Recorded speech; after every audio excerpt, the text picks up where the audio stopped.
Why ignoring money laundering is destroying economies. Must-know facts. What is money laundering, and why should anyone care? It's how criminals turn dirty money into clean cash. Without it, crime wouldn't pay, literally. How big is the problem? Enormous.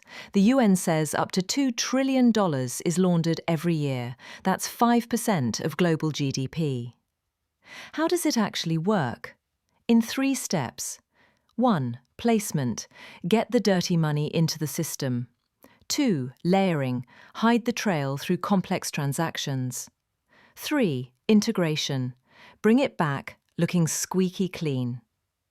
Can you give a real-world type of example? Sure. Imagine a drug dealer buys a restaurant. He mixes drug money with food sales. Voila, it's clean. Why is money laundering dangerous? It fuels organised crime.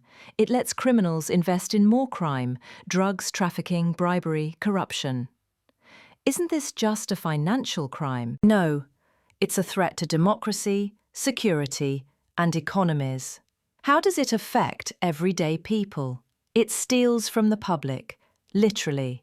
Funds meant for hospitals, schools, or infrastructure vanish into offshore accounts. What happens to countries that fail to fight it? They face banking crises, inflation, capital flight, and get cut off from the global financial system. Like who? Take Iran. It's on the FATF blacklist, meaning extra checks, frozen assets, and limited international banking. What is FATF anyway? The Financial Action Task Force. It sets global rules to stop money laundering and terror financing. So what did Iran do wrong?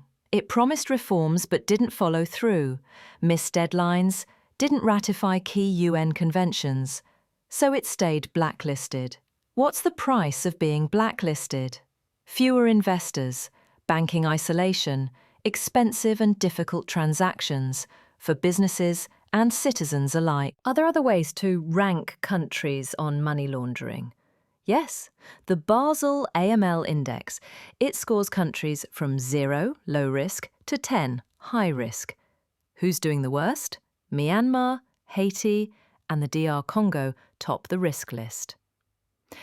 Is Iran the worst on that list? No. Despite being blacklisted, Iran isn't in the top 10 riskiest on the Basel Index. What does that tell us? FATF and Basel assess risk differently.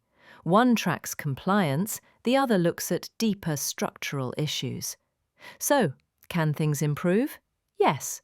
Reforming laws, increasing transparency, and cooperating globally can help countries recover their reputation. Why should citizens care? Because fighting money laundering is about protecting your country's economy, security, and future. Is it just a government issue? No, it's a patriotic act. Citizens and officials alike must demand transparency and accountability. Final takeaway? Money laundering may be silent, but its damage is loud. Fight it, or pay the price.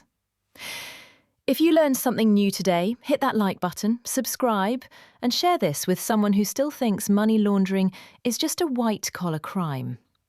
Let's keep exposing the truth together.